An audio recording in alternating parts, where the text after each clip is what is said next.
Hello everyone, welcome to my channel. So আমি আজকে বানাবো মজাদার ডিম পিঠা।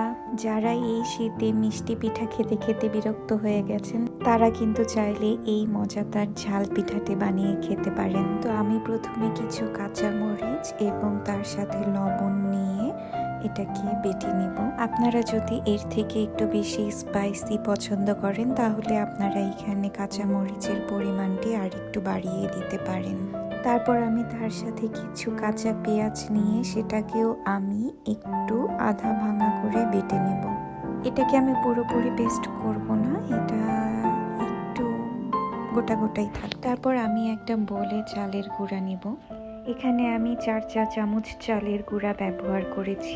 তারপর আমি এখানে সামান্য পরিমাণে হলুদের গুঁড়া দিয়ে ভালোভাবে মিক্স করে নিব। যেহেতু এটার নাম ডিম পিঠা, সো আমাদেরকে অবশ্যই ডিম অ্যাড করতে হবে।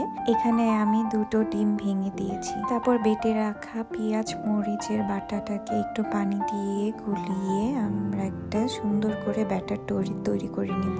ব্যাটারটা যদি সুন্দর মতো তৈরি হয়ে যায় তাহলে কিন্তু পিঠাটা অনেক বেশি নরম এবং সফট হবে। সেজন্য ব্যাটারটা আমাদেরকে খুব বেশি শক্তও করা যাবে না অথবা খুব বেশি নরমও করা যাবে না। একটু শক্ত হয়ে গিয়েছিল যার কারণে আমি একটু পানি অ্যাড করে দিয়েছি। পানি দেওয়ার পর আমি ভালো মতো মিক্স করে নিচ্ছি। ব্যাটারটা রেডি হয়ে গিয়েছে, দেখতেই পাচ্ছেন খুব বেশি নরমও হয়নি আবার খুব বেশি শক্তও হয়নি। এবার আমি একটা ফ্রাইং প্যানে সামান্য একটু তেল ব্রাশ করে নেব। দেন পরিমাণ মতো ব্যাটারটা দিয়ে আমি এটাকে ভেজে নেব।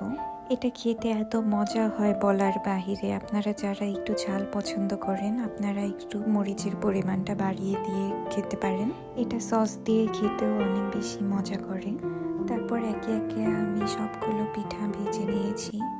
এই ডিম পিঠার রেসিপি আপনাদের কাছে কেমন লাগলো অবশ্যই কমেন্ট করে জানাবেন।